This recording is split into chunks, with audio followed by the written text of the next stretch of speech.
छत्रपती शिवाजी महाराजांचा सुवर्णकाळ आणि आजचा महाराष्ट्र महाराष्ट्र म्हणजे काय? महाराष्ट्र म्हणजे जिजा उंच्या गळ्यातील माळ म्हणजे महाराष्ट्र, सईचं कुकवानं भरलेलं कपाळ म्हणजे महाराष्ट्र, जगत गुरु तुकोबरायांच्या भजनातील टाळ म्हणजे महाराष्ट्र, कायम आठवणीतला भार म्हणजे महाराष्ट्र, कर्तृत्वाच्या सरीनं हिरवागार झालेला रानमाळ म्हणजे महाराष्ट्र, आणि तुमचा आमचा प्राण म्हणजे महाराष्ट्र, आणि तुमचा आमचा प्राण म्हणजे महाराष्ट्र. खरं तर आज महाराष्ट्राची काय परिस्थिती आहे? सगळे टायरवाले केरळचे, बांधकामवाले युपीचे, गवंडवाले बिहारचे, सुतारवाले राजस्थानचे, हॉटेल सगळी दक्षिणातांकडे. साहेब, ही पोरं इथं काम करतात, या महाराष्ट्रात येऊन काम करतात, याचं मला मुळीच वाईट वाटत नाही. पण आमच्या महाराष्ट्रातली पोरं कॉलेजच्या कट्ट्यावर बसायचं, पिचकाऱ्या मारायच्या, नाहीतर कुठल्या तरी भाईच्या मागे जाय की म्हणून फिरायचं. याच्या पलीकडे काय करतात का नाहीत? अहो, त्यांना सांगा, आपण या महाराष्ट्राच्या मातीमध्ये जन्माला आलोय. या महाराष्ट्राच्या मातीचा इतिहास कुठल्या ऐऱ्या घेरानं किंवा लुंग्या सुंग्यानं लिहिलेला नाही. या महाराष्ट्राच्या मातीचा इतिहास लिहिलाय शायरांच्या डाफांनी, घोड्याच्या टापांनी, ढगाच्या गडगडाटानं, डोंगराच्या हिरव्या पिवळ्या शालीनं, सह्याद्रीच्या नालीनं,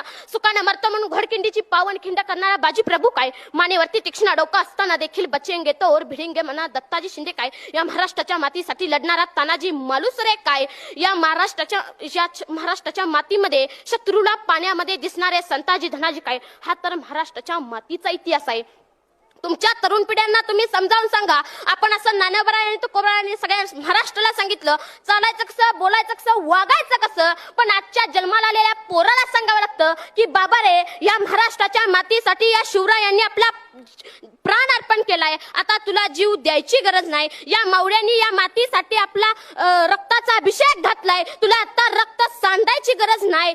पण या मावळ्यांनी जे बलिदान दिले, ती बलिदानाची जाणीव आपल्याला ठेवायला पाहिजे. आणि बलिदानाची जाणीव ठेवण्याचे मार्ग कोणते? छत्रपती शिवाजी महाराजांनी संभाजी महाराजांना डोक्यावरती घेऊन मिरवणं असं मला वाटत नाही. तर या महापुरुषांना डोक्यावरती घेऊन मिरवण्याआधी त्यांना हृदयात मिरवावे लागेल.